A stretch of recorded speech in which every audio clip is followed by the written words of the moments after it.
Tinakot ni Carlos itong ang si Joyce. Sinabihan niya ito na wag nang bumalik sa kanya at wag nang magbento ng kung ano-ano dito sa kanyang asawang si Lynette. Guilty siya sa kanyang ginawa.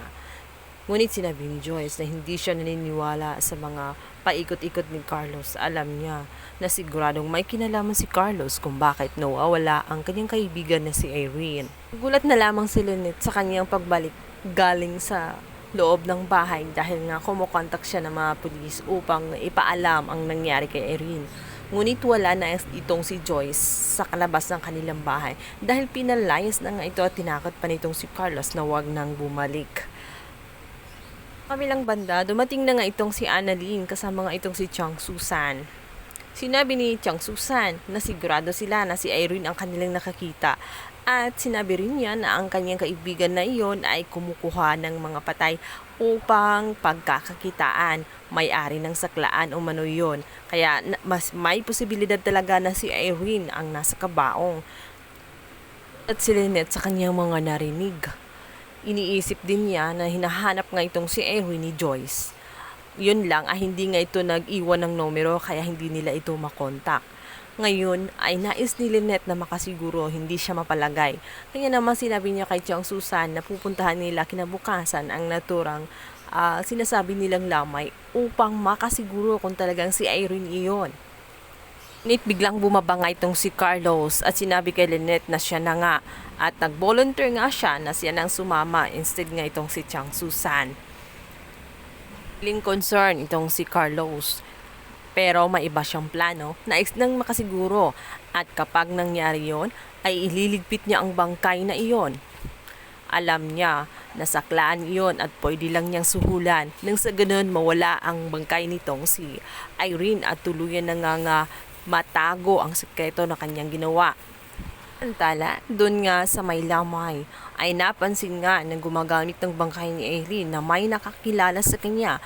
Kaya naman agad nila itong tinanggal at pinalitan na nga ng iba.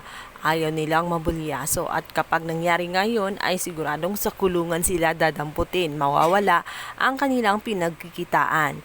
Kaya bago pa man dumating itong sila Lynette at Carlos ay hindi nila nakita ang talagang bangkay nitong si Irene sapagkat nangyari na nga ang pinalitan ang bangkay na nakita nito mismo ni Chang Susan at ni Annalyn. Ulat si Lynette at Carlos, ngunit tuwang-tuwa naman itong si Carlos sa kabilang banda dahil nakalusot siya dito kay Lynette, hindi na siya paghihinalaan.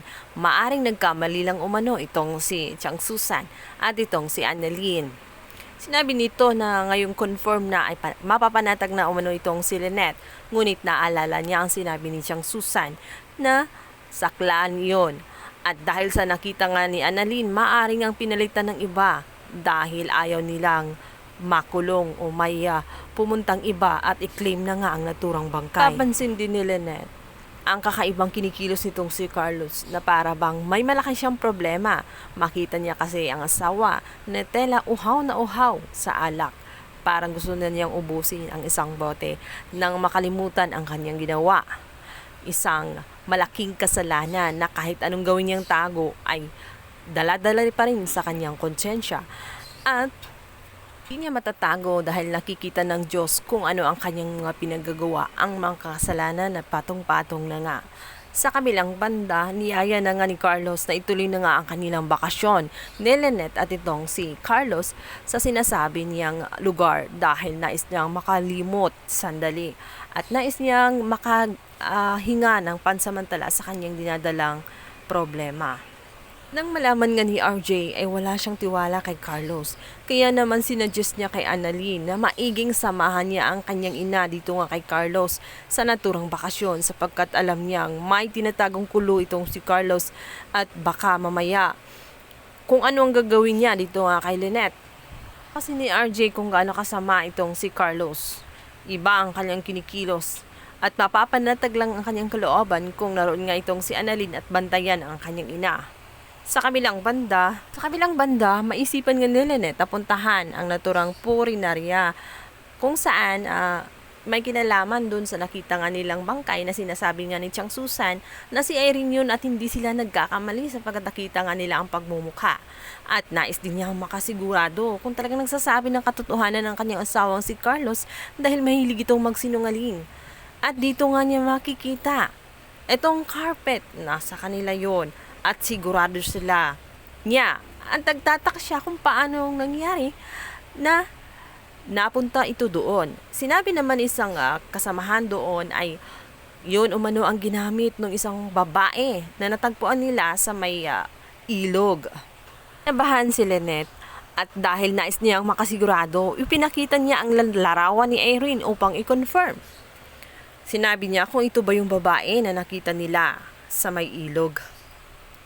Ngunit mukhang itatago naman na mga tauhang iyon sapagkat nabayaran na ni Carlos ang mga taong iyon. Gusto ni Carlos na iligpit ang mga bagay at ebidensya dahil ayaw niya na malaman ng lahat ang kanyang mga pinagagawa. Balit dahil nga sa carpet na iyon, imposibleng magkamali itong si Lynette dahil alam niyang kanila iyon.